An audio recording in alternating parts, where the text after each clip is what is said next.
Yeah, proud's an understatement. I remember sitting in this room after Game 3 last year. Just, I couldn't believe how proud I was of this group of players and what they produced, and they just keep raising the bar. And we've seen some great Queensland victories and great Queensland performances, but the adversity, and different adversity this time, had come from the opposition. They applied the pressure in that first half, and we were defending our try line. They would make line breaks, and we'd come up with some big plays, including the one from the guy sitting next to me, and then the 12 other Queenslanders backed him up and got back there and defended their try line. And there's no excuses in this team. There's no worrying about what's just happened. It's just about getting on with the job and being resilient, and that's what the people of Queensland do. So we try and reflect that. Yeah, I think the stats says they had something like 64% of the territory. But in Origin football, it's almost unheard of for a team to repel that and win by so many. I mean, what does it say about your defensive structures as well, and the way these guys have embraced it? All that? Yeah, I haven't actually looked at the stats, but I could imagine the penalty count would be ridiculously in their favour as well. The stats weren't great in Game 1. They had 6 more sets than us. We lost the penalty count 10-6. Time in opposition half was 15 minutes compared to our 7 minutes. Like, stats have been against this team for a long time, and they just keep rising above it. So that's got to impress you. Coach, you've seen some special things in your time, but 34-year-old legs to run down Steve Crichton, where does that place him? Well, it starts with a head start, and he needed a head start because Stephen Crichton's, he's an athlete and he's quick. But when you want to do something, and want is a very undervalued stat, you can't actually put it into a stat, but you can see it. And there was a whole heap of want in that action, whole heap of Queenslander in that action, and like I said, he had some mates there to back him up. He put himself in a position. You move your feet, you put yourself in a position to make the play. Daly, you said something about Scotty Sattler. That was 20 years ago. He made his tackle. Was that flashing in front of your mind? It's funny in moments like that where everything just goes so slow. I felt like I was running on a treadmill. But again, as Bill said, there's a bit of mentality. You just got to keep moving your feet, and if you keep moving your feet, you're going to make the play for the team. That's as simple as it was. Daly, how are you feeling as captain of this team? Yeah, I mean, it's a cliche word at the minute, but I'm so proud. I'm proud to be the person that gets to run us out of the tunnel. I'm proud to be the captain of Queensland, and I can only hope that everyone's sitting at home tonight, and when they wake up tomorrow, those Queenslanders are proud of their team. How much credit, Daly, do you give the bloke beside you there for formulating the plan that's got you guys across the line? He's been a huge part of it, and he won't want to take the credit because that's the player, the coach and the person that Bill is, but he's been a massive part of this resurgence from the Queensland side, so we feel really lucky to have him as our coach, and there's a lot of people around him as well which he's put there, coaching staff as well, and then from there the players have played their role, so everyone has to play their role in it. It's just not one person, but we're bloody proud of our coach, and we're definitely following his lead. Billy, it was wild ending. What did you make of the Walsh, Luai incident? State of Origin, it means a lot to both teams.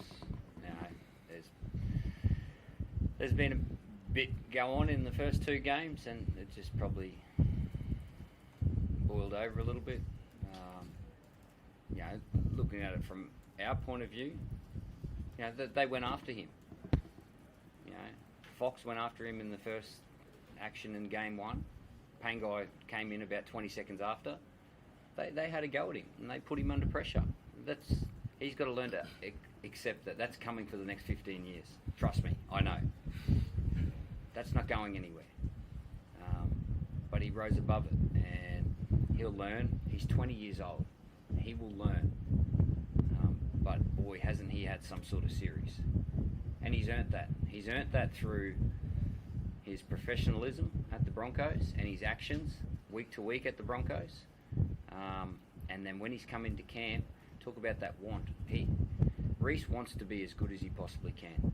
And if he continues that want, there's no ceiling to where Reece Walsh can get to.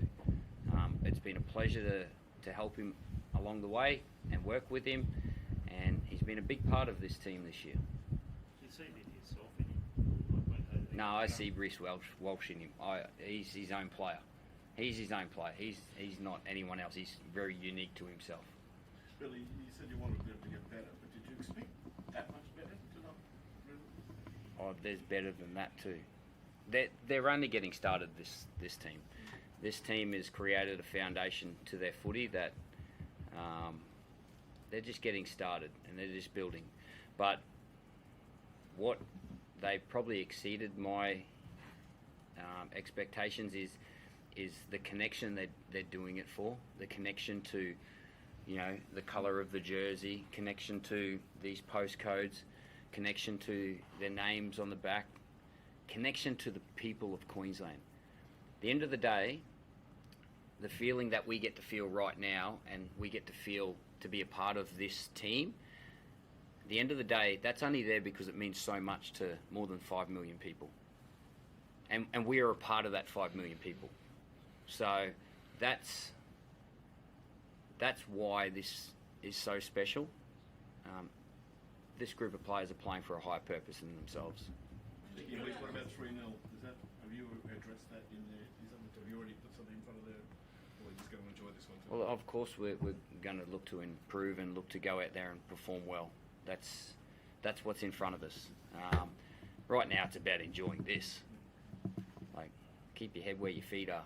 Try and do that. It's easy to wander off, and I work in the media. We want to try and wander off all the time, but if you can keep your head where your feet are, you're in a pretty good position. So our feet are right here, right now. After game 2, we've just wrapped up the series. We'll enjoy that dressing room atmosphere for as long as we can. Sorry? Just a word on Tommy Daly. Yeah, as soon as it happens, it's hard not to feel a fair bit of sympathy for him. So initial thoughts was I was hoping it's not too bad. I'm still not going to know how bad it is until he goes and gets scans and stuff, but it's hard not to feel really sorry for Tommy where he's at the moment. So he's obviously got to get some scans and we'll go from there, but heart goes out to him. Really, Lindsay Collins was outstanding tonight. Just his way, his runs, but some of the desperation plays. Yeah. Pretty amazing series so far from him. He's been getting reminded how many middle forwards are getting Man of the Match awards and Wally Lewis awards from Cameron Smith and Nate Miles. So they're reminding me every 5 minutes. But like I watch our players, the Queensland players, as much as I can in those first 12 weeks of the year. And if you watch Lindsay Collins play, and you just purely watch Lindsay Collins play, he's got great habits in his game. And he puts himself in a position to make a lot of plays. He thoroughly deserves that medal around his neck. Ruben Cotter's had that medal around his neck and thoroughly deserved it. Ruben Cotter's played 3 Origin games and he's been in the top handful of players on the field every game. We've got a middle unit that I'm blown away how hard they work and their movements. We watch their training and we look at it sometimes as a coaching staff and we think this is too good to be true. This is happening too well. And that's the engine room for the resilience on your try line and the continually turning up. It takes more than athleticism, more than talent. It takes ticker, it takes concentration, and those players, Lindsay Collins leading that way, they're the heart and soul of the team. Billy, I know you never want to talk about comparing them to the eras or dynasties or anything like that. We're a long way from that at the moment. But you speak about this being the start of a special time of football for this group. But Yep. you must just feel some special aura about this particular team and what you managed to do with them in a short space of time and the way they are playing their football together and the Yeah. connections, as you mentioned. But like, as you say, if this is just the start, like, do you feel like there's a kind of long road of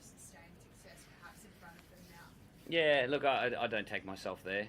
When I talk about this is only the start of this group, it's the start of their footy. You know, they've created a really good foundation. I would never compare them to different eras because eras are so different. You think about Arthur Beetson's era, Wally Lewis went through the 80s, you know, Alfie Langer the 90s, Gordon Tallis. There's been some great eras, and they're Queenslanders. We've got a bunch of Queenslanders in there willing to play for Queensland, and their footy will grow, their footy will get better. They've got a great connection. They're all mates.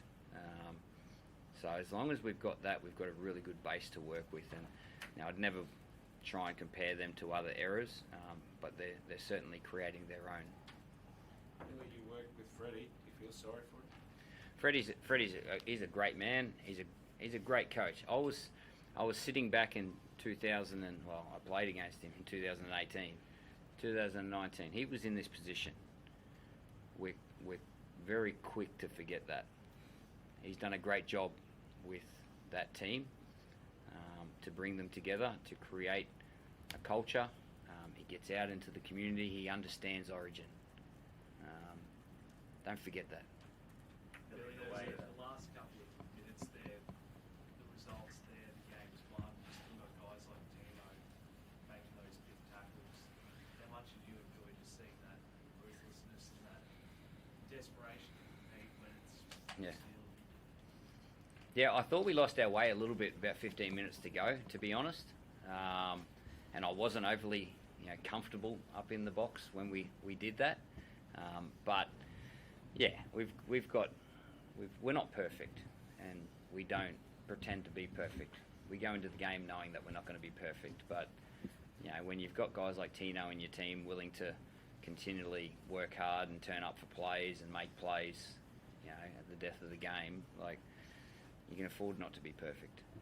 Billy, the way that Hammer and Murray really defended as a unit there for quite a while and were then able to turn into attack. They've only played a few games themselves. What is it about these two so young that's been able to strike such a partnership even so young in this arena? Yeah, be a great question for Josh Hannay. And we talk about everyone contributing to the whole organisation and the whole team dynamic.